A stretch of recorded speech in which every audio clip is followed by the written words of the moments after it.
ওরা সমন্বয় করে যদি এই কথাগুলো বলে তাইলে ওরা কি উপদেষ্টা হইছে? ওরা সরকারের দায়িত্ব নিতেছে মেধা দিয়া? ওরা তো কোটা।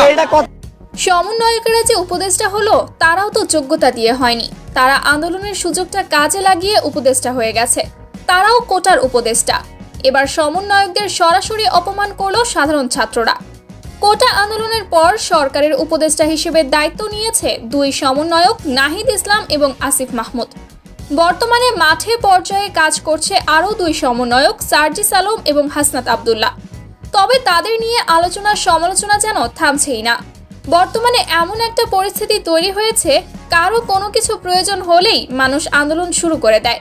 সবশেষ এইচএসসি পরীক্ষা বাতিল করে অটো পাসের দাবিতে আন্দোলন করেছিল সাধারণ শিক্ষার্থীরা। আর ছাত্রদের সেই আন্দোলনে একাত্মতা প্রকাশ করেনি দুই সমন্বয়ক সার্জিস এবং হাসনাত। তারা আমাদের সাথে যোগাযোগ করে যদি আমরা রেসপন্স না করতাম, তারপরে তারা যদি সেখানে যেত, সেটি যৌক্তিক।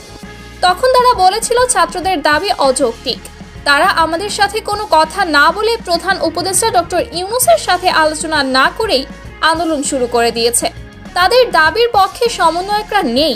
আর এমন মন্তব্যের পরেই সাধারণ ছাত্রদের তোপের মুখে পড়তে হয়েছে সমন্বয়কদের।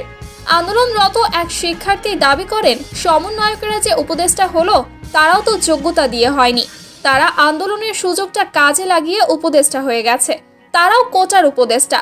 তারা এখন ছাত্রদের পাশে দাঁড়াচ্ছে না। ছাত্ররা কোন প্রেক্ষাপট থেকে অটোপাস চাচ্ছে সেটা সমন্বয়করা বুঝতে চাচ্ছে না, তাই তারা বিরোধিতা করেছে।